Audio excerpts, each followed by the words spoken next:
and welcome. My name is Shayna, and I will be doing a short presentation on the Enlightenment. Specifically, I seen through Candide as the French satire written by the philosopher Voltaire. The Enlightenment was a time during the 17th and 18th centuries that focused mainly on reason as the primary source of legitimacy, and this was undermining to what was understood at the time to be the absolute monarchy of absolute authority of the monarchy and even specifically the church. The historical background leading up to this time is the Renaissance. This is where humanism is kind of first developed, which placed more emphasis and importance on humans themselves and what they can do for themselves rather than divine or supernatural ideas.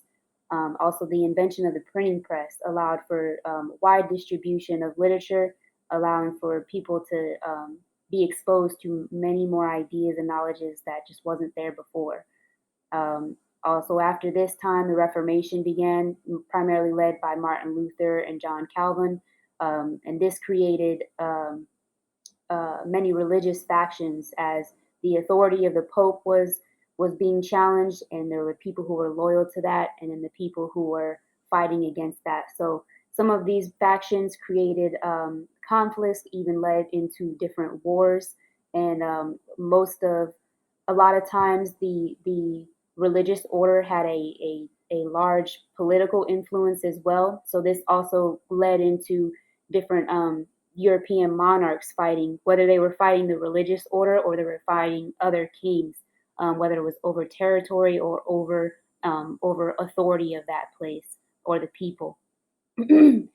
Also, the scientific revolution came about after this. This is when now we're seeing these kind of immutable laws, and it's challenging the fabric of what people had traditionally understand as taught by the church.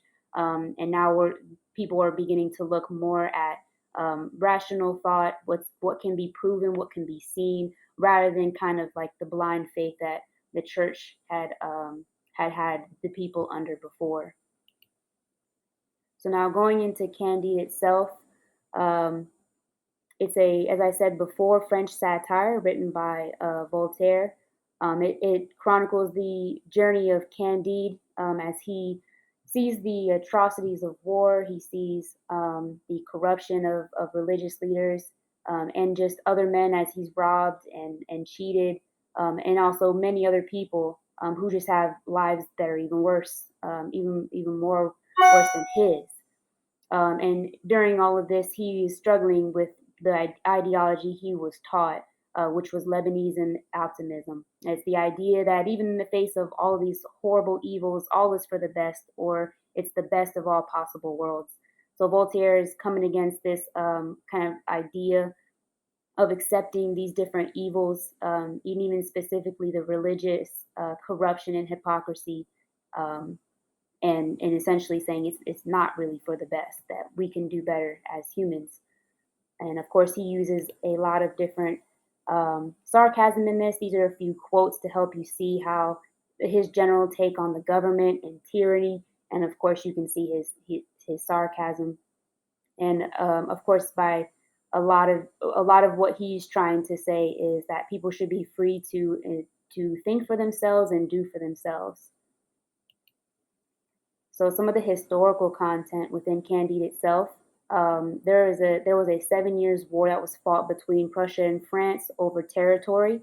This is kind of represented allegorically as Candide is conscripted into this war between the two warring factions, and Voltaire uses his satire language in a way that he's actually describing this carnage like cheerfully, and he just says these different things that happen in war, the burning, raping, and murdering of villages. He says it's agreeable to the laws of war. So he's kind of just making fun of the whole idea and helping people see like this is ridiculous.